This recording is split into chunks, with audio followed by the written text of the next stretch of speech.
me buscardes todo o vosso coração, e serei achado de vós, diz o Senhor. E você diz amém. Glória a Deus. Quando nós lemos estes versículos do capítulo 29 de Jeremias, eu achei muito interessante, e eu parei exatamente na parte A do verso 14, que o Senhor diz que após Ele nos ouvir, Ele está dizendo que nós o acharemos, Ele será achado de nós. Então, quando nós olhamos para o contexto e o momento a qual o Senhor Ele está falando esta palavra, se Ele está dizendo que Ele será achado, é porque está perdido. Então, quando nós olhamos lá no livro de Jeremias, capítulo 11, para você entender porque Deus ele estava perdido no meio do seu povo, dentro do templo, ele estava perdido. Jeremias capítulo 11, eu vou ler alguns versículos e você pode acompanhar aqui, que diz assim, a partir do verso 3: Disse-lhe, pois, assim diz o Senhor, o Deus de Israel: maldito o homem que não escutar as palavras deste concerto, que ordenei a vossos pais no dia em que tirei da terra do Egito, da fornalha de ferro, dizendo: dai ouvidos à minha voz, e fazeis conforme tudo que vos mando, e vos me serei a mim por povo, e eu vos serei a vós por Deus, para que confirme o juramento que fiz a vossos pais, de dar-lhe uma terra que mana leite e mel, como se vê neste dia. Então eu respondi e disse: amém, ó Senhor.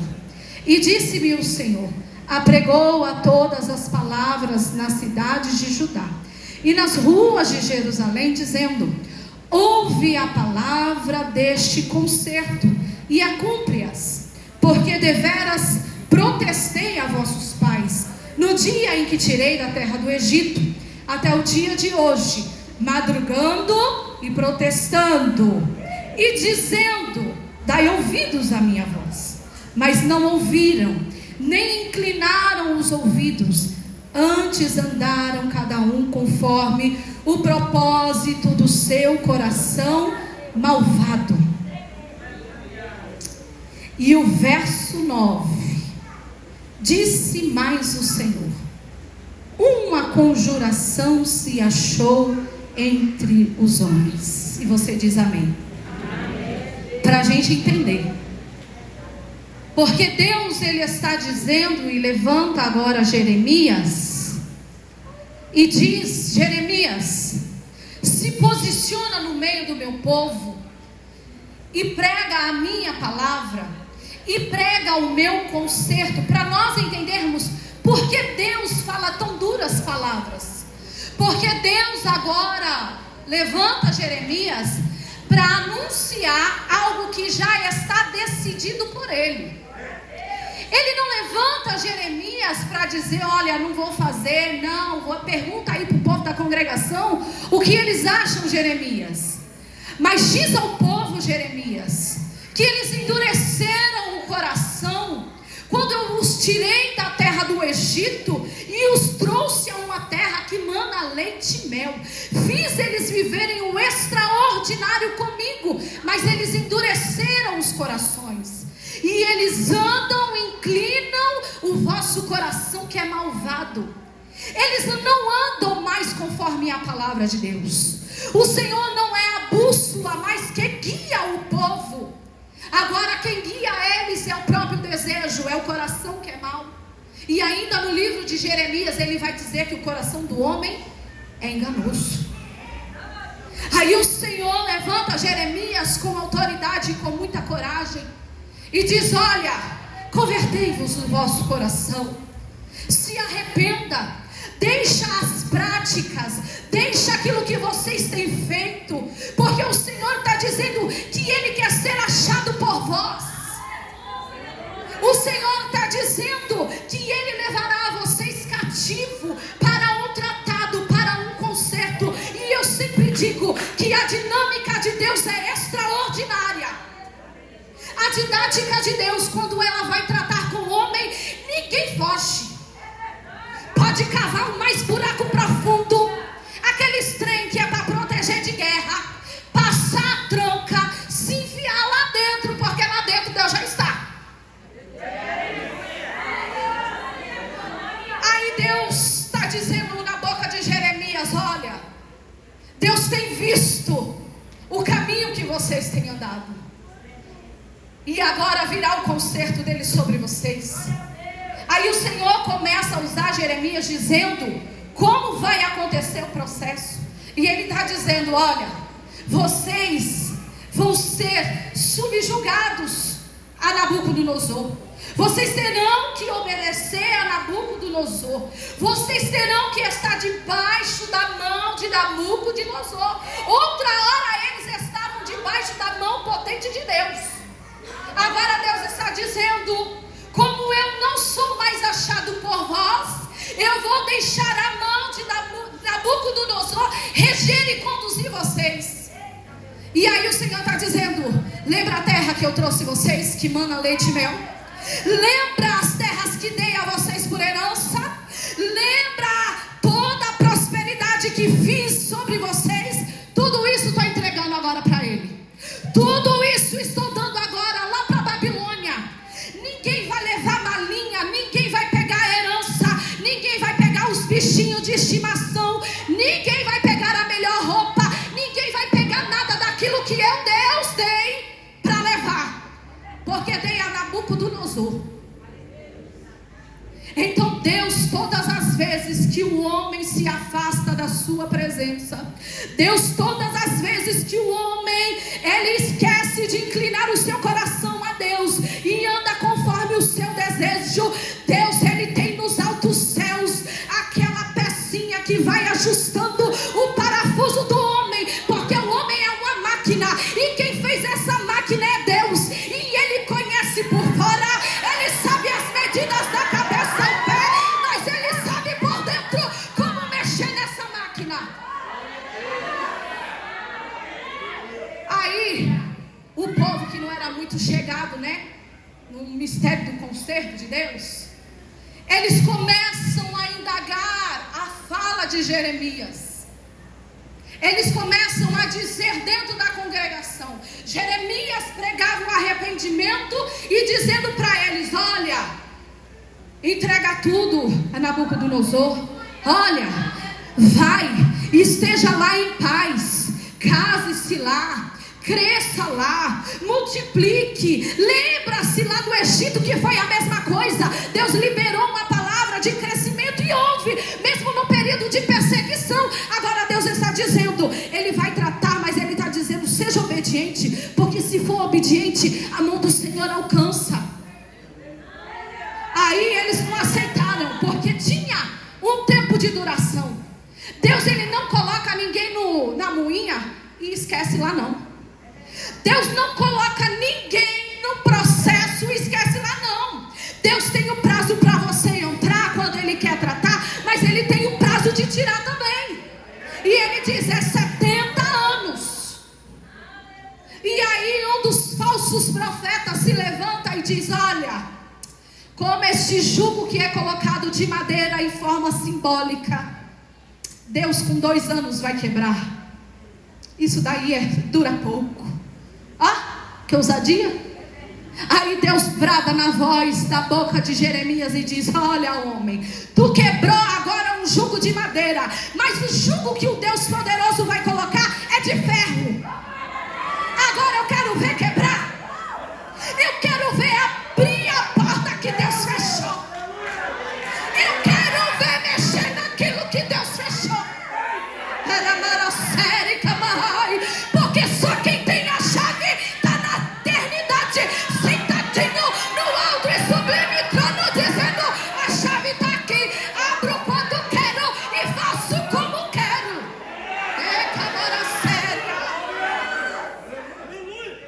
Aí eles não se conformaram, mas Deus é tão misericordioso, e eu tive que rabiscar isso, porque Deus, quando diz que vai levar um povo ao cativo, cativeiro, ele dá todas as instruções. Meu irmão, Deus diz exatamente como vai acontecer.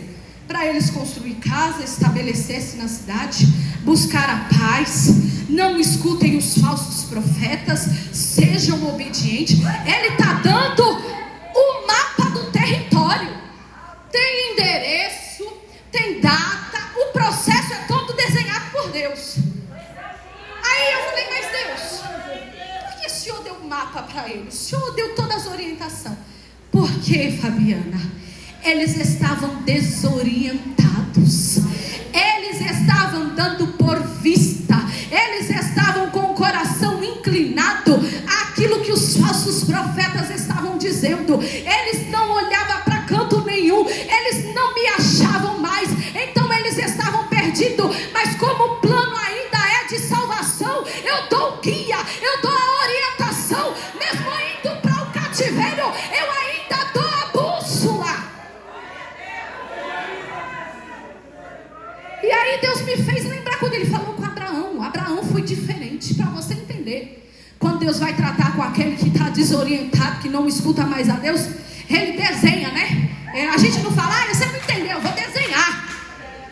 Agora o negócio é diferente com aqueles que andam por fé. Deus só brada para Abraão e diz, Abraão, sai do meio da tua parentela, sai da tua casa, vai a uma terra que eu te mostrarei. Deus não deu endereço, Deus não deu bússola, só falou para um homem cheio de fé, Abraão, levanta, arruma as malas e vai, porque eu sou contigo, eu vou ser a bússola no meio do caminho. Aí Deus estava dizendo, por isso, Fabiana, é tão simples. Para aqueles que não ouvem a minha voz, eu desenho o mapa e digo, olha, eu levanto os profetas e digo, eu vou apertar, eu vou trabalhar, eu vou quebrar um vaso. Agora aqueles que andam por fé, Fabiana, eles já estão na mão do oleiro, mas eles estão crendo, quando eu sair da olaria, eu saio um vaso novo. Quando eu sair da olaria, eu saio um vaso novinho, útil para a obra do Senhor. Aleluia. Diga glória. E tem mais. Aí isso foi loucura para mim. Porque Deus, eu disse assim, Deus, então tá bom. O Senhor podia ter pegado aquela leva de rebelde, causa rebelde, e ter jogado tudinho lá na Babilônia sozinho, ter deixado aqueles que prestavam culto ao Senhor, que não tinha esquecido, porque tinha ainda uns que não tinha se contaminado, que aceitou o propósito no coração.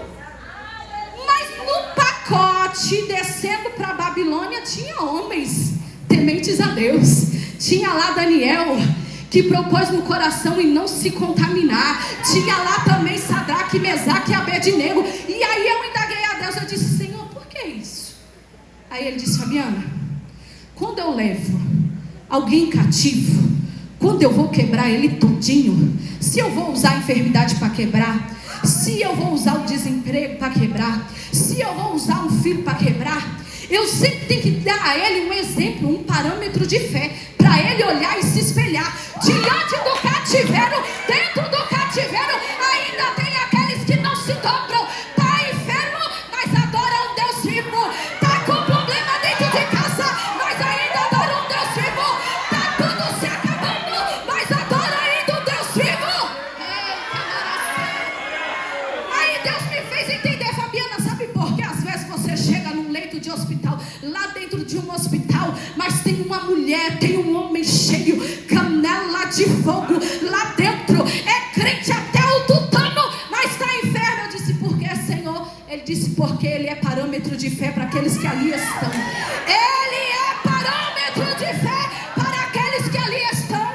Aí eu entendi. Deus, quando manda alguém para cativo, para aprender, ele manda alguém cheio de Deus lá dentro também, para te incentivar. Aí, irmão, Deus me fez lembrar. Eu tive o maior prazer da minha vida, eu já volto para o texto, de conviver durante 20 anos com um homem de Deus, cheinho de Deus, até as canelas. E ele, nos momentos necessidade de enfermidade. Eu não vi ele questionar a Deus nenhum único dia, mas eu ouvi da boca dele ele dizer: quando eu morrer, eu quero morrer com 2 espadas, preparado para a guerra, para a peleja, porque ele entendia, não é o vale, não é a situação que faz um adorador. Eu entro no vale, eu entro no processo, mas eu entro adorando. Deus, eu entro no processo, mas eu entro glorificando. Sabe quem é este grande homem? O meu saudoso pastor Paulo Rufino. E aí, quando a gente olha para alguns crentes mimimi, que dizem: eu não vou porque eu tenho um trupico numa cadeira, eu não vou porque está doendo aqui. Meu irmão, eu já digo, eu não quero desculpa, porque não tem desculpa para um adorador. Não tem desculpa para aquele que assentou o propósito no coração em adorar em meio à adversidade, em adorar no dia bom e no dia ruim. Não há desculpa. E esse povo agora, eles estão achando tanta desculpa para adorar. Eles estão achando tanta desculpa para adorar. Eles chegam no templo, o texto não diz, mas pela fé, Deus está olhando lá de cima, querendo ser achado entre eles, e diz: eita, eles vão se reunir hoje na congregação. Mas quando se reúne, Deus diz: eu não me acho mais lá dentro. Quando eles se assentam à mesa, Deus diz: agora vai estar só entre família, vou ser achado no meio deles. Deus olha e diz: não me acho mais no meio deles. Aí Deus olha e diz: abri uma porta grande e eficaz, agora vou ser achado no meio deles. Deus olha e diz: não me acho mais no meio deles.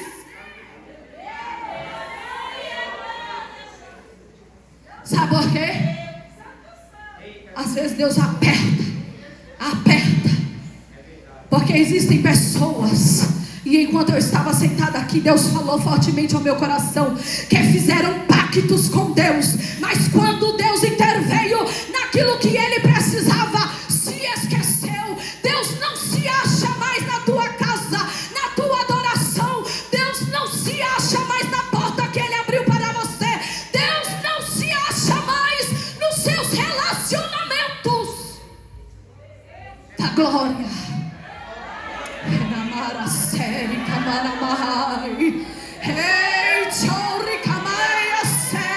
Deus está dizendo: em cada metro quadrado desta casa, quando eu olho, eu quero ser achado. Quando Deus brada do céu em direção à terra, ele diz: eu quero achar homens caçadores de Deus, que diz: eu só vou se Deus estiver lá, eu só decido ir se Deus estiver no meio, eu só tomo a posição se Deus estiver no meio.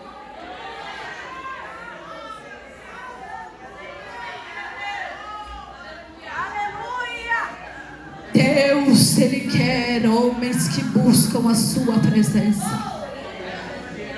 Deus falou tão forte comigo sobre isso. Fabiana, eu olho lá do céu para dentro da casa daquele que um dia fez propósito, daquele que um dia fez voto no altar para ter a sua casa própria, mas quando ele bota os pés lá dentro, eu já não me acho lá dentro da casa dele. Fabiana, quando eles fazem voto para me levantar de um leito, eu desço com livramento, eu desço com milagre, mas quando começa a andar cingido de força, eu já não me acho na boca dele para adorar. Eu vim como profeta e eu vou largar tudo nessa noite. Sabe por quê? Deus, ele está dizendo: é tempo de eu olhar para a terra e ver homens que ainda buscam a minha presença de noite e de dia, de noite e de dia, independente da situação. Aí sabe o que acontece? Deus leva eles tudinho para a Babilônia. Lá no livro de Crônicas, 2 Crônicas 36, do 18 ao 23 vai dizer, coloca aqui para mim, por favor. Tudo o que acontece, os muros são quebrados, são ateado fogo, os utensílios da casa do Senhor são levados. Há uma desolação sobre o povo de Deus, sobre Jerusalém. Olha aqui o que o texto está dizendo. E todos os utensílios da casa de Deus, grandes e pequenos, os tesouros da casa do Senhor, os tesouros do rei, dos príncipes, tudo levou para a Babilônia. Pode passar. E queimaram a casa de Deus, e derribaram os muros de Jerusalém, e todos os seus palácios queimaram, destruindo também os seus preciosos objetos. Pode passar. E os que escaparam da espada levou para a Babilônia, e fizeram servos dele e os seus filhos até o tempo do rei da Pérsia. Só até aí. Deus, ele é fiel para cumprir aquilo que ele fala. Acreditando eles ou não, Deus desceu e fez aquilo que era agradável aos seus olhos. Foi uma grande desolação. E quem olhava para o povo indo cativo e a destruição que o Senhor havia feito, entendia: é causa rebelde, é casa rebelde. Estão indo porque esqueceram de adorar um Deus vivo. Estão indo porque outra hora o Senhor se fazia presente no meio deles, mas eles colocaram Deus para fora do templo e colocaram a sua vontade em primeiro lugar.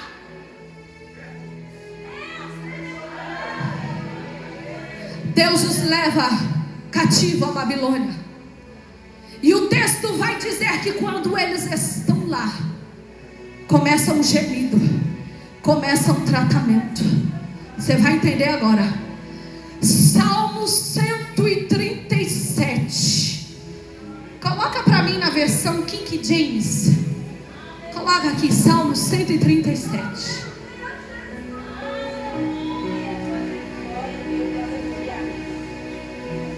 Salmo 137.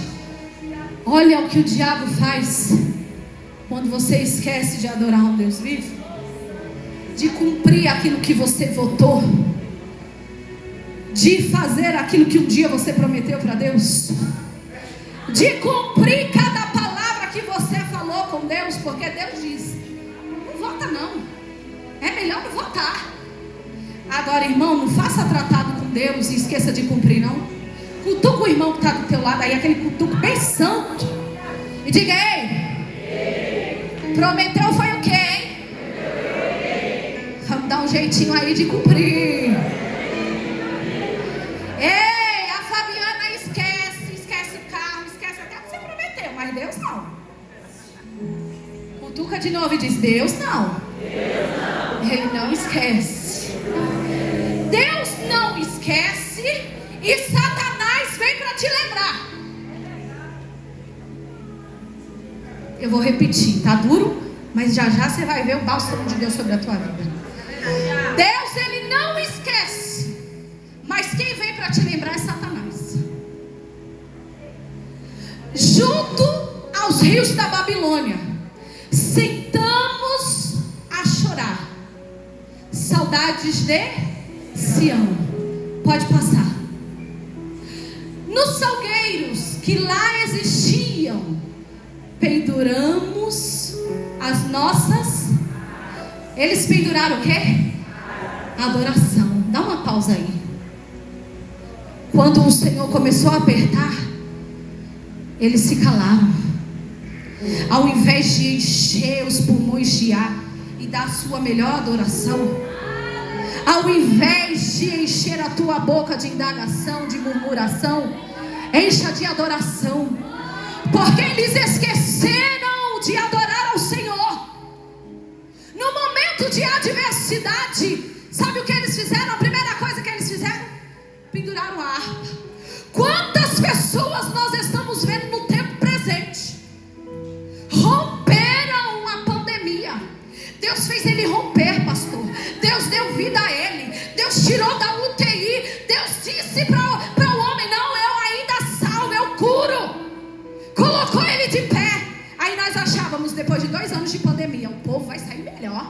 Olha o portão se abrindo do cativo chamado Covid.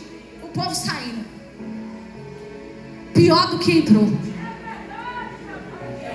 Pior do que entrou. Tu tá achando que eles vão sair com as harpas, adorando, cantando um cântico novo de adoração? Estão saindo um matando o outro. Eles conseguiam no tempo de pandemia achar briga online.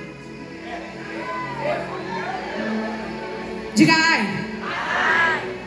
Eles conseguiram no tempo de pandemia arrumar confusão a quilômetros de distância, a dividir famílias.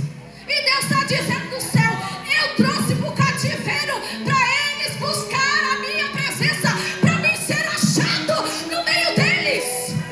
E quando eu olho, não me vejo, não vejo os caçadores buscando a minha presença, não vejo eles se prostrando e clamando ao Deus vivo. Deus não fez como eu queria. Toma, pastor, não dá para mim não. Deus não cumpriu o que me disse. Eu não canto mais, eu não adoro mais. Ô irmão,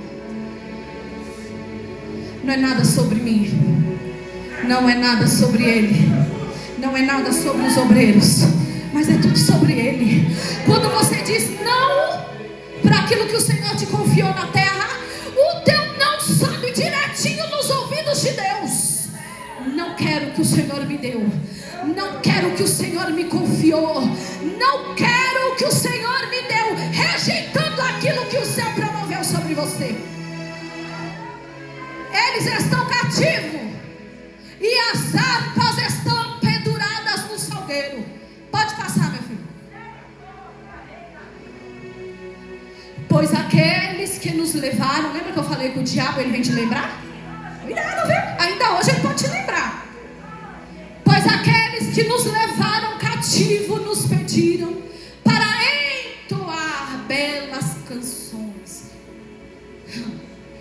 E os nossos opressores, diga opressores, que fossemos alegres, exclamando: entoa-nos algum dos cânticos de Sião para Usaí. Ele está dizendo o seguinte: os seus opressores, é o que? Os seus opressores. Está dizendo: ei, canta aí aquele belo hino que você cantava em Sião. Lembra quando se juntava lá com a galerinha do grupo de adoração? Canta lá como você cantava. Aquela voz de passarinho que parecia que era o coral angelical adorando. Canta agora. A gente conhece os hinos que vocês cantavam. Eles, o texto está dizendo, é como se eles estivessem obrigando eles a se alegrar, porquanto a sua alma estava amarga. Ele está dizendo: ei, eles sabiam, não sabiam que as harpas estavam penduradas no salgueiro? Diga: sabia. Sabia. Porque o adversário da nossa alma, você não fala, mas ele vê os sinais. Quer ver?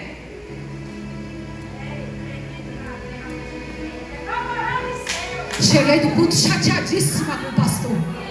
Fui lá na minha estante e coloquei a Bíblia.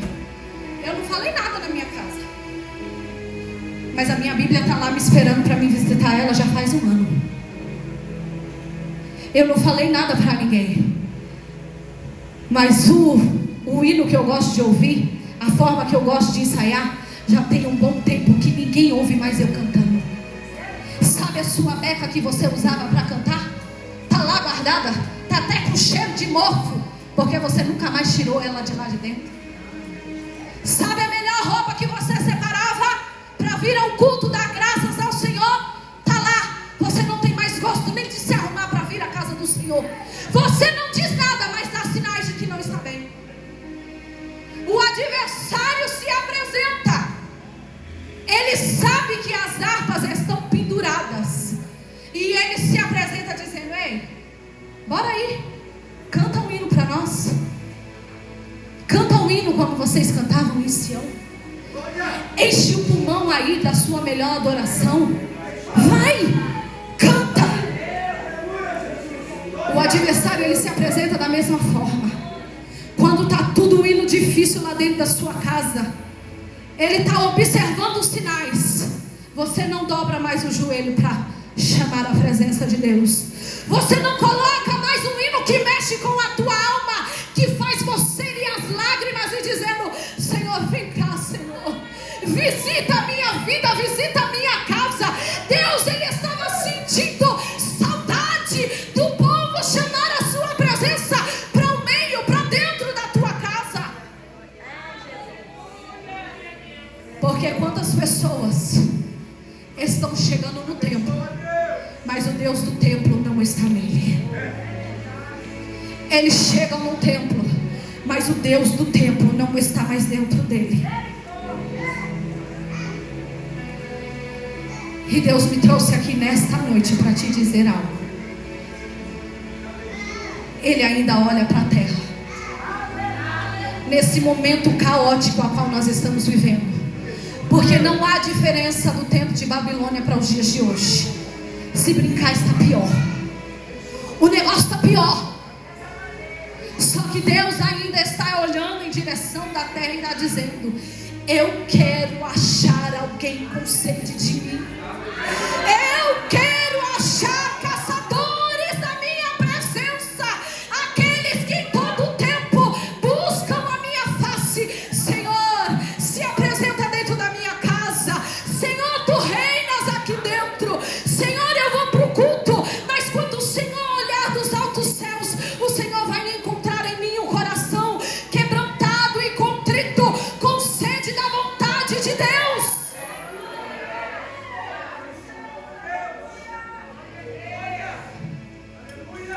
Deus, Ele quer olhar para você e ver a presença dEle nos seus projetos.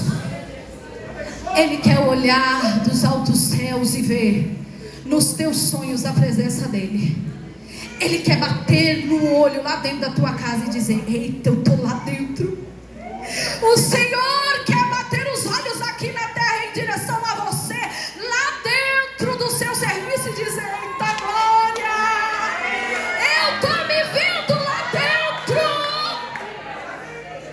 Deus quer olhar lá dentro da faculdade, olhar você e dizer: ei, eu estou lá, vem cá, anjos, vem cá, olha, eu estou lá juntinho dele. O Senhor quer olhar em direção à terra, quando você se assentar à mesa com a sua família, ele dizer: eu estou lá no meio. Eu estou no meio, lá dentro da casa dela. O Senhor quer olhar em direção à terra e ver que tudo que você decide, que você rabisca, Ele está dizendo: eita, eu estou no projeto. Opa, ela começou a falar comigo: Senhor, esse é um projeto para 2024, mas o Senhor é quem sabe. Se o Senhor concordar, se for da tua vontade, executa. O Senhor está dizendo: eu quero olhar em direção à terra nesses últimos momentos e ver homens e mulheres que buscam a minha presença de noite e de dia, de noite e de dia, incessantemente. Jovem, Deus quer olhar na terra e se achar no meio do teu relacionamento. Deus quer olhar na terra e se achar no meio do teu namoro. Deus quer olhar na terra e estar no meio do teu casamento, homem e mulher. Deus quer olhar na terra e se achar lá dentro, no meio da tua família. Deus quer olhar na terra e quando você adentrar dentro de um ônibus, dentro de um carro, Ele olhar e dizer: eu estou no meio, eu estou com ela.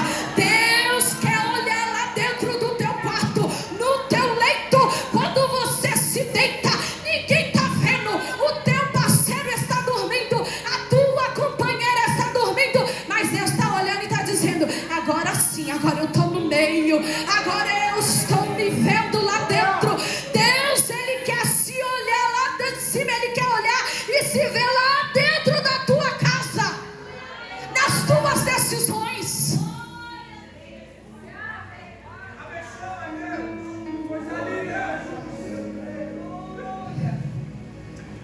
povo está lá dentro, no cativo. Foram quantos anos que o Senhor disse que eles ficariam? Foi quanto? 70. 70 anos foi o tempo de ajuste de Deus sobre aquele povo. 70 anos foi o tempo de ajuste. Quanto tempo mais o Senhor vai precisar estar te ajustando? Quanto tempo mais o Senhor está dizendo que Ele precisará ainda ajustar a sua vida? Ele não se esqueceu do conserto que Ele fez contigo. Ele não se esqueceu de onde Ele te tirou, e por que te tirou, e para que te chamou. Você está aqui, e Ele está dizendo: eu quero olhar para a terra e ver você me caçando em tudo. Lembra o primeiro amor? Não é? A gente chegava naquele fervor, os hinos mal começavam, era um mover. Me lembro quando eu fui batizada, a mocidade sentava deste lado, eram bancos de madeira. Lembra, Rafa? Mas quando Jesus, eu permitia que o Espírito Santo tomava a minha vida, irmão, eu dava uma carreira, eu saía girando. Eu chegava na presença do Senhor, aquela sede de ser cheia. E o Senhor está dizendo: precisa ser como o primeiro amor. Eu quero olhar para a terra e ver aquela busca incessante como antes. Está tudo dando errado lá fora, mas as coisas externas não abalam aqui dentro, porque quando está presente, o Senhor nos conduz. Quando Ele está presente em nós, está tudo dando errado lá fora, mas aqui dentro não desestabiliza. Quando eu trago a presença de Deus para dentro da minha vida, para tudo aquilo que eu vou fazer, para as decisões que eu vou tomar, nada me abala. Os conflitos externos não abalam o meu emocional ao ponto de negar a minha fé. Não. O que eu acho lindo, tem um texto, 2 Samuel 20, para mim orar, para terminarmos, que diz que quando o homem se levantou contra o reinado de Davi, ele fugiu com medo que Davi mandasse matar, e Davi mandou os homens atrás dele. Só que ele se escondeu em uma cidade chamada Abel. E quando Joabe e o seu grande exército chegaram diante a essa cidade, o texto vai dizer que uma mulher cheinha de Deus bradou lá de dentro, dizendo: chama Joabe para cá. Sabe o que ela estava dizendo para Joabe? Olha, Joabe, eu não sei o que está acontecendo, eu não sei como